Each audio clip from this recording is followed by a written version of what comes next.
Hello guys, so now we shall be discussing what are the structures that are located in the midline here. Okay, midline basal features of the brain. Okay, so let us discuss about the midline basal features of the brain. Midline basal features. Okay, so what are the midline basal features which we have got? Now before discussing the midline basal features, first of all I have to draw the base, right? Base in the sense, for example, you see this corpus, okay, I cannot show that base over here, right? For example, let us say this is the brain, right? If you are cutting the brain in this way, it means you are dividing the frontal from the occipital. Yes or no? If you are cutting the brain in this way, this is called as coronal section. So in the coronal section, how does your brain look?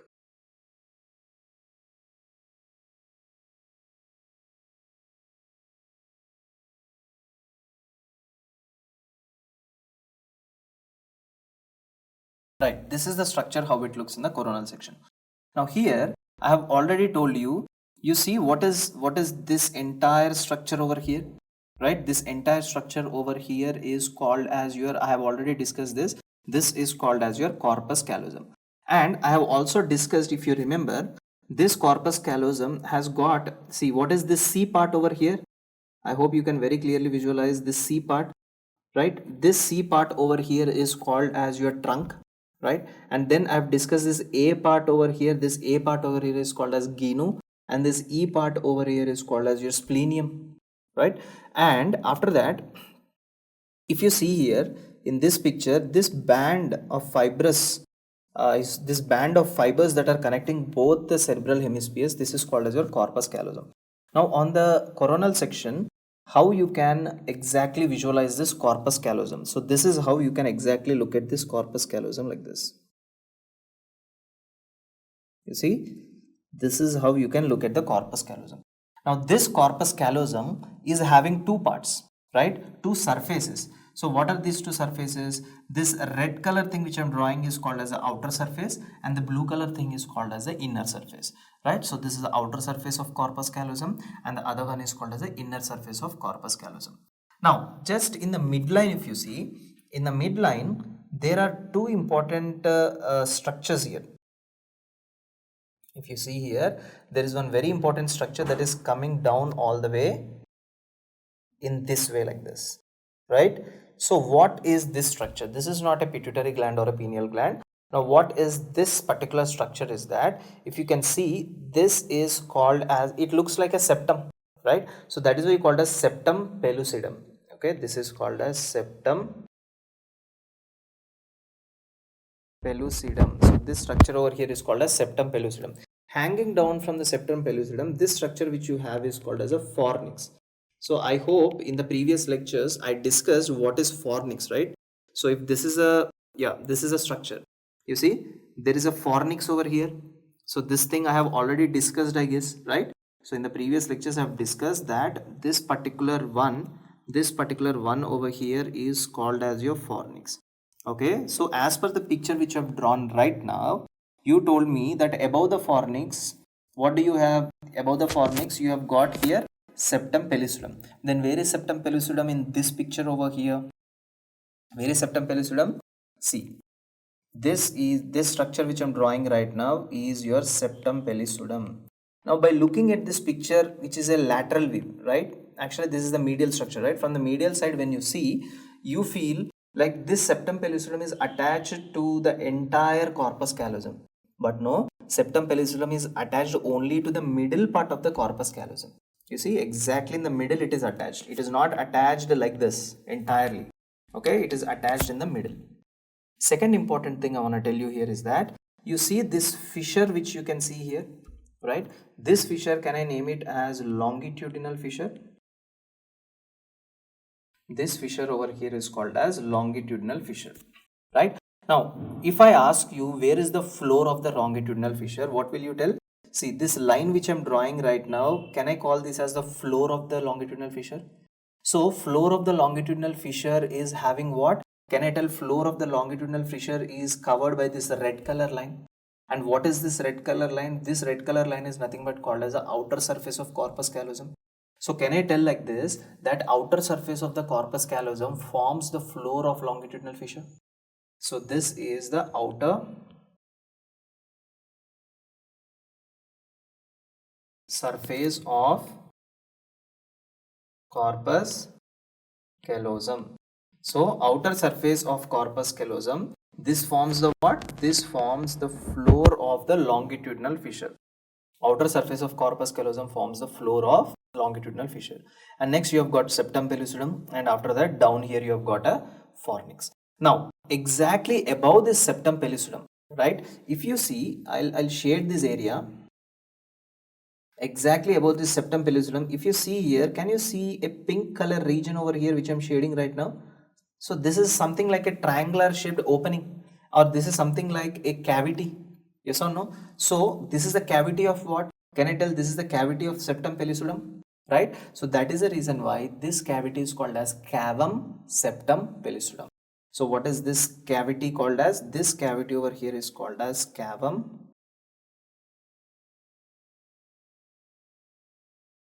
septum pellucidum. Cavum septum pellucidum. Okay. So, and by the way, what is this? This is your cerebral cortex. I hope all of you know this. Cerebral cortex. So this is your cerebral cortex, right? So what are the things we have discussed here? We have discussed that there is something called as corpus callosum in the coronal section. Hanging down from the corpus callosum, we have got septum pellucidum. And next important thing is just beneath this septum pellucidum, we have got the fornix here, right?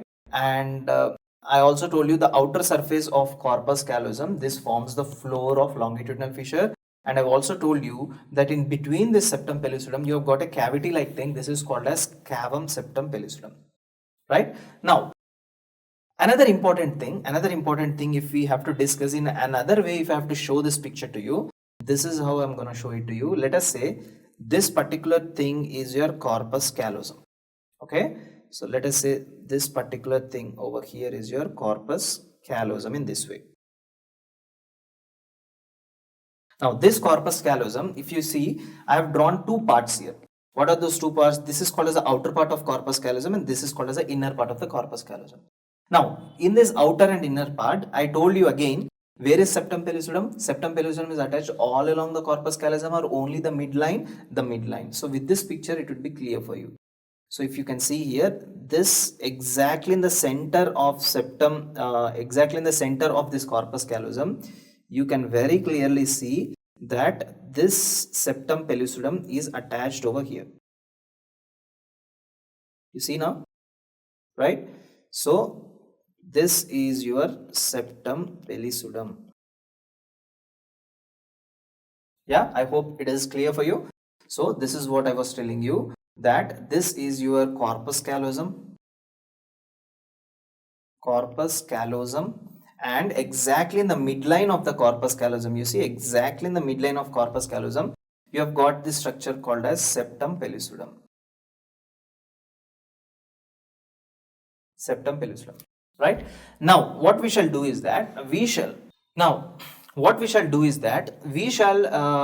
draw down the structures that is located on the medial side. Okay, the corpus callosum and all. We shall discuss some more important structures.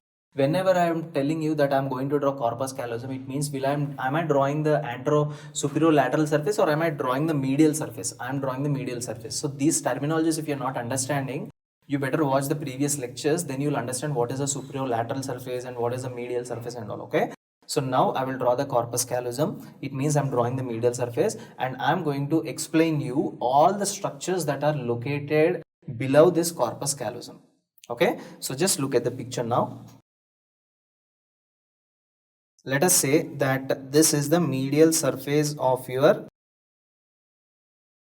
cerebral hemisphere.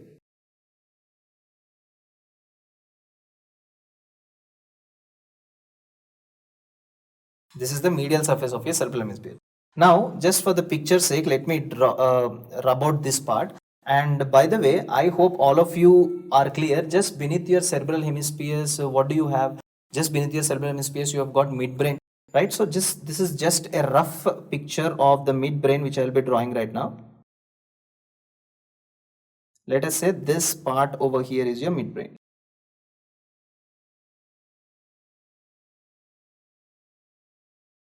Right? So let us say that this part over here, which I am drawing right now, is your midbrain. Now, why am I drawing these lines? Intentionally, I am drawing these lines. I will tell you later on. So this is your midbrain over here, right? And where is, by the way, where is your corpus callosum? So your corpus callosum is exactly located here. This is your corpus callosum all the way here.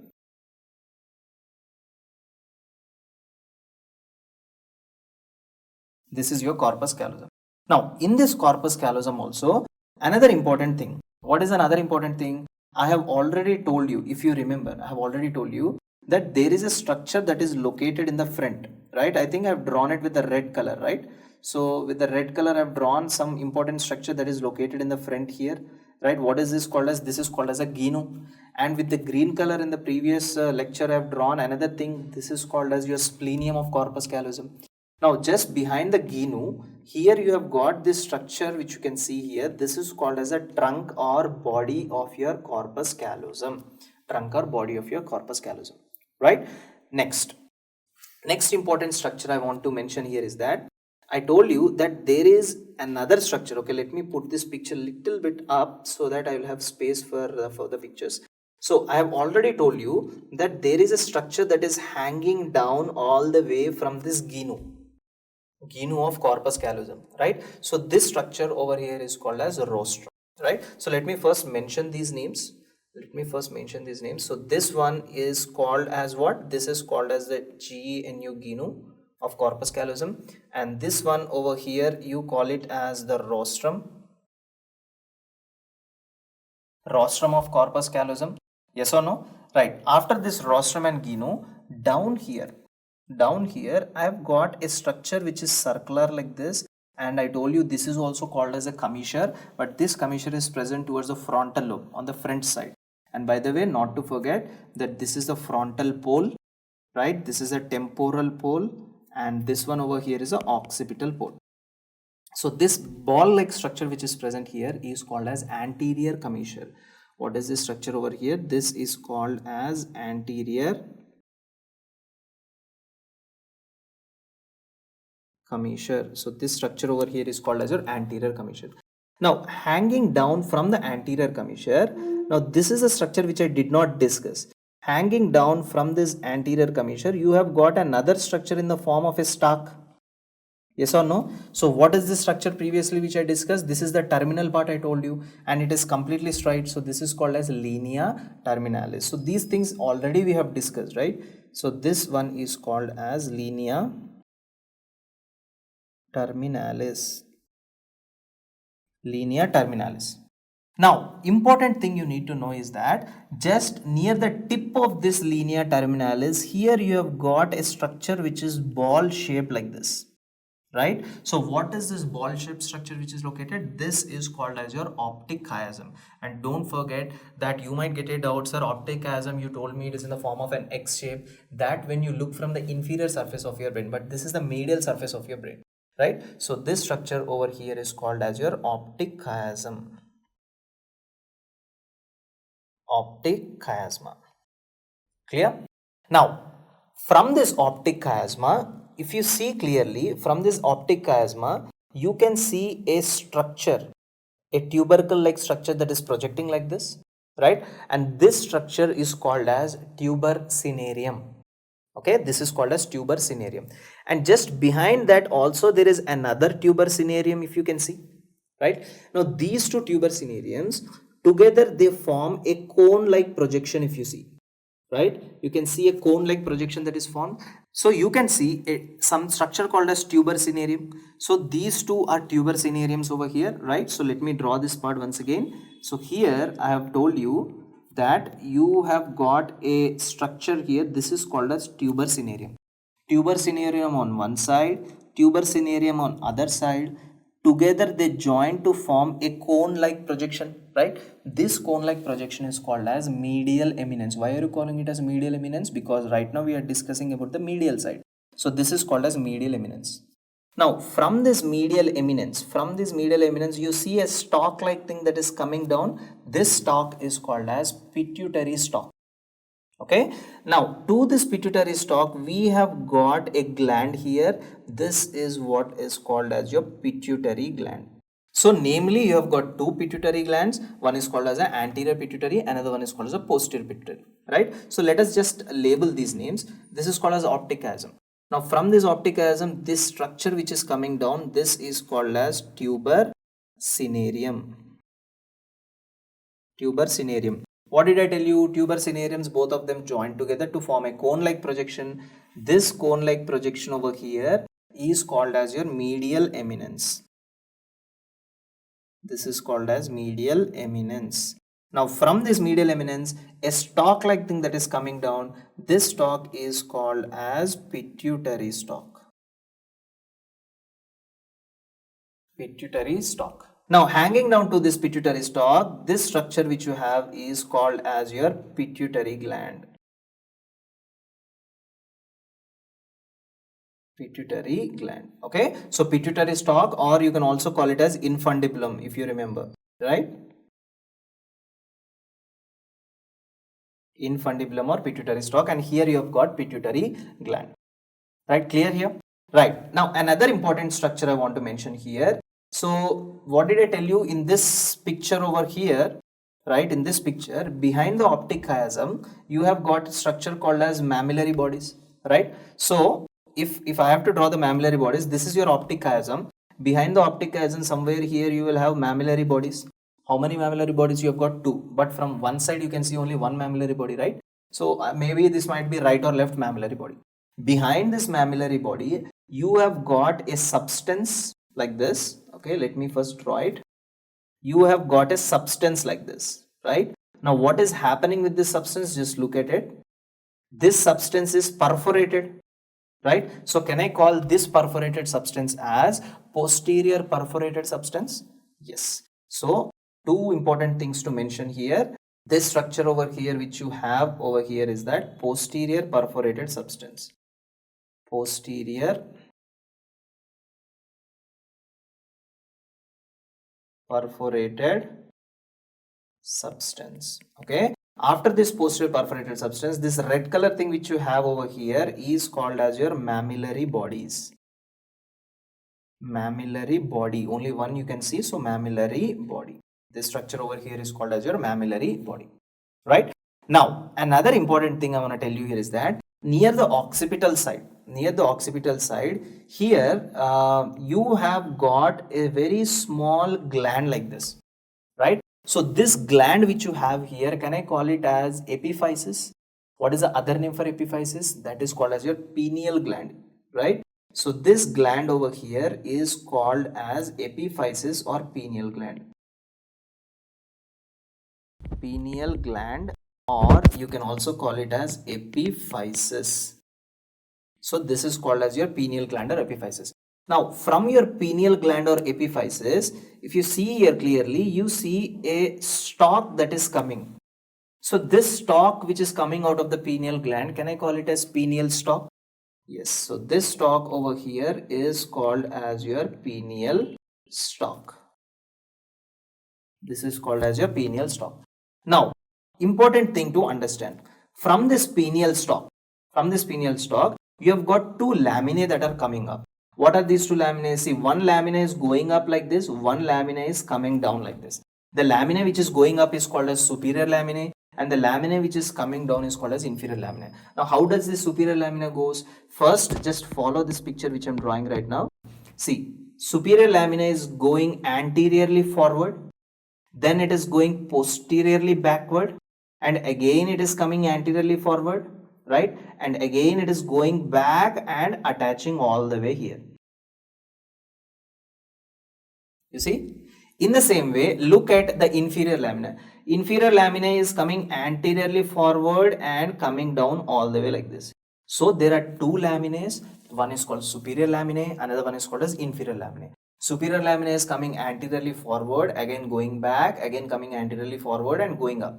Next, inferior lamina is coming anteriorly downward like this. Now, important thing you need to know is that near the superior laminae, here we have got another commissure. You see, here we have got another commissure, and down here also we have got another commissure over here.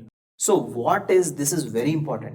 What is this commissure which is present near the superior laminae? This commissure which is present near the superior laminae, this is called as hannibular commissure.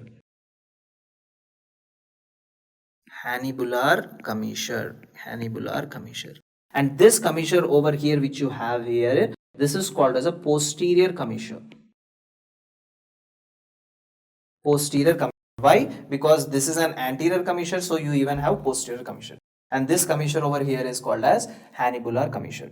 And where is hannibular commissure present? If they ask you, hannibular commissure is present towards the superior laminae. And where is posterior commissure present? That is present near the inferior laminae. Inferior laminae. Clear, all of you? Now, two important structures. One more important structure is that we even have to draw something called as fornix, if you remember, right? So you see a structure that is passing transversely like this. What is this? This structure over here is called as fornix. And another important thing I told you, exactly in the center, if this is your corpus callosum, exactly in the center, midline, there is another structure that is attached. That structure you should call it as, what is that? Septum pellucidum, right? So this structure which I'm drawing right now, exactly which is located in the center, he is called as your septum pellucidum. So this structure over here is called as your septum pellucidum, and the other one over here is called as fornix. So this is your septum pellucidum, and this structure over here is called as your fornix. Now, if you very clearly see, you can actually appreciate one very important box-like structure which you can see all the way from here. You see this? Right? So this box-like structure which you can see over here. So this is a closed box containing 4 walls. So one wall is anterior, one wall is posterior. Next you have got superior and inferior. This box-like structure is nothing but called as your diencephalon or the third ventricle. Okay, so this structure which I have drawn right now is the third ventricle or the diencephalon. Now within this diencephalon or third ventricle, I am drawing one very important sulcus which I am drawing obliquely with the yellow color like this, right? So this sulcus over here is called as a hypothalamic sulcus, right? So within the cavity of the third ventricle, within the cavity of diencephalon, I am drawing this sulcus over here. This sulcus is called as hypothalamic sulcus. Hypothalamic sulcus. So can I tell that hypothalamic sulcus is dividing the third ventricle into two, let us say two other boxes, right? So one box is on the above this sulcus, above and backward, and another box is below and forward, right? So one sulcus is above and posteriorly present, another sulcus is below anteriorly present. So what is this sulcus which is present above and posteriorly? This sulcus over here is called as your thalamus. So anything below the thalamus is called as hypothalamus. Anything below the thalamus is called as hypothalamus. Now, if I ask you, what are the structures that are forming the roof of the third ventricle? What will you tell? What are the structures that are forming the roof of the third ventricle here? First important thing. Can I tell that fornix is forming the roof? Can I tell that this particular structure, gynu, is forming the roof? Can I also tell that the splenium is also forming the roof? If I ask you what are the structures that are forming the anterior wall, what will you tell? What is this structure over here? Linea terminalis. Another structure is called as optic chiasm. And next important structure is anterior commissure. Next important structure is rostrum. All these form the anterior wall. Floor is formed by what? Floor is formed by this tuber cinereum. It is also formed by this medial eminence, right? And it is also formed by this particular structure here called as mammillary body. And back of the mammillary body, I have got the posterior perforated substance, right? Now, posterior wall is formed by, just by looking at the structures, you should be able to tell that posterior is formed by posterior commissure, inferior laminae, superior laminae, and hannibular commissure, right? Is there anything else that we have to discuss here? There are only two important things that you have to discuss here. What are those two important things are? If you clearly see here, this laminae is dividing into this stalk is dividing into two different laminae, right? So if I mention here, if I mention this part over here, you see this particular part which I'm highlighting right now, this yellow color part which I'm highlighting right now, right? So this yellow color part, or else let me do one thing, let me rub this out so that it would be clear for you. Yeah, so I'm rubbing this out here. Yeah, so in this part here, just concentrate on this point here. I'm highlighting it with a green, okay? So just concentrate on this particular point. You see this particular point? Now, this is your pineal stalk. This is your pineal stalk. Pineal stalk has divided into superior laminae, inferior laminae, right? So between the superior and inferior laminae, you see this triangular area. So this triangular area, or this is also called as gyrus. So what is this gyrus named as? This gyrus over here is named as pineal recess. Okay, so this part over here is named as pineal recess. You see this part over here is named as pineal recess. Above the pineal recess also we have got another recess here. If you can see closely here, above the pineal recess also we have got another important recess. So any recess located above the pineal recess, so can I call it a suprapineal recess, right? So this recess over here is called as your suprapineal recess. So this is your suprapineal recess. So one is called as your pineal recess. So this is called as your pineal recess, right? And this one over here is called as your suprapineal recess. Okay. And by the way, what is this? This is the wall of your third ventricle. Okay, so these are the four walls of your third ventricle. And by the way, not to forget that if I am drawing a small line over here within the midbrain, right, in the form of a duct, so what this duct should be called as? This duct is called as aqueduct of Sylvius. So this duct over here is called as aqueduct of Sylvius. This is called as aqueduct of Sylvius, right? So guys, these are some of the important structures which we have discussed here. So we started on discussion with the midline basal features. So what are the important things you have got here? Main important thing is this is the gnu trunk body, as well as the posterior one is called as the splenium, right? And this green color band like thing in the center is called as your fornix. Matlab this one. This is called as your fornix, right? And after that, this structure is called as your rostrum, right? So let me highlight all these structures. So this is called as your gnu. Next you have got is a rostrum. Next you have got is the anterior commissure over here. And after that, linea terminalis. Just look at the pictures. Down here you have got optic chiasma. Attached to optic chiasma, you have got this important structure called tuber cinereum. Tuber cinereums join together to form the medial eminence. Then you have got something called as infundibulum. Hanging down, you have got your pituitary gland. Next important thing, you have got a substance that is on the back. This is called as a posterior perforated substance. So by the way, just look at all these structures. I think this is clear to you, right? So next class we shall discuss the remaining things. So this is all you need to know regarding the midline basal features. Thank you so much for watching my video. Goodbye.